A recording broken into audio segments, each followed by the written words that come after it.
About 2 years ago, before we even had a decent lathe, one of our neighbors in town was having some walnut trees removed. I stopped by and I asked him if I could grab some of the tree in case I picked up a decent lathe at some point.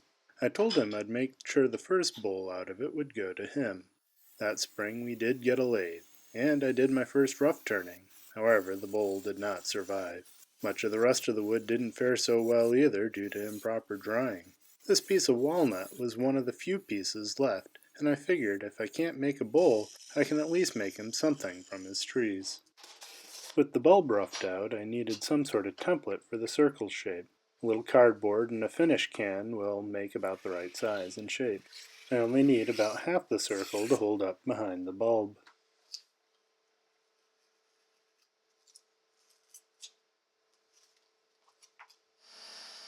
With the template behind the bulb, I can tell how closely the shape matches the curve of the can.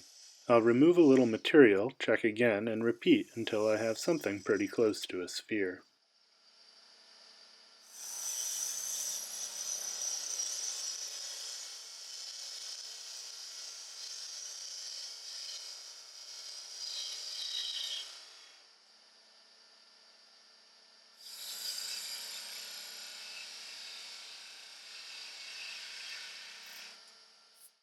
Once I was pretty happy with the shape, I did a quick rough sanding of 120 and 220 grit. I use a Jacob's chuck to drill a half-inch hole through the center of the bulb for hollowing. Elizabeth keeps picking up toys for the lathe. Her latest was a hollowing tool. And if she's learning something, well, I like to keep up with her lest I get left too far behind. Setting the height of the tool is tricky compared to other tools. The cutting edge of the tool needs to be right at the center point, but it is mounted underneath the bar, so the tool rest needs to be along the center axis for proper positioning.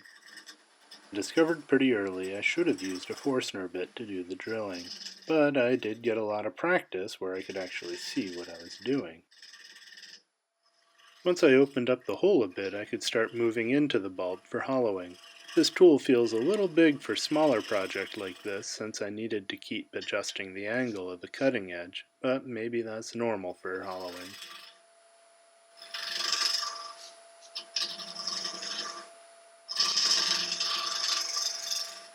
Once I started getting a good feel for the tool, I started making progress through the bulb.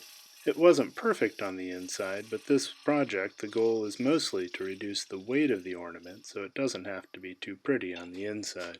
I had to regularly stop the lathe and stick my finger in to pull the debris out of the bulb.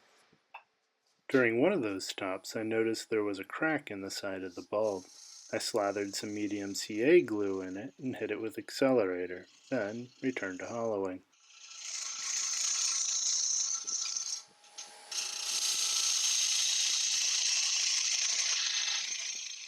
I was almost to the bottom of the bulb and feeling pretty confident. I probably should have left the camera rolling though. No action shot of this one coming off, but I think I'm still in good shape because I can still I can do a jam chuck over here and I can round this off. And then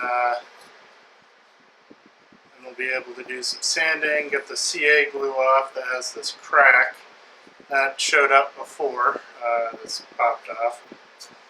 And then I can do the top and the bottom finial. So, I mean, overall it's pretty well hollowed out. I have maybe another 1/4 inch on this other side. If I can do that with the jam chuck, I'll clean it out.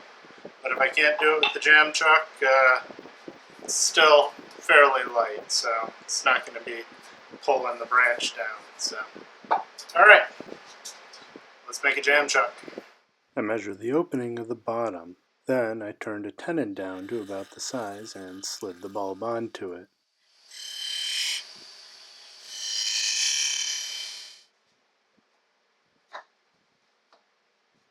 And then I used a handsaw to flatten where it broke off earlier.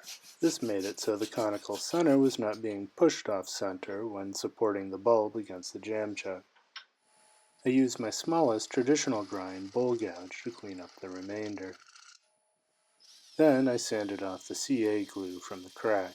It wasn't invisible, but I think most folks would overlook it. I'll hand sand the rest of the ornament after I assemble it, but I think it looks pretty good for a first time hollowing. I still had some spalted maple firewood from another neighbor, the one who I did the pen box for a couple summers ago. I figure walnut and spalted maple go together nicely, despite what Shannon Rogers says. This project is a couple firsts for me. This is the first finial I've turned also. It isn't particularly impressive, but I think it shows the spalting off really nicely.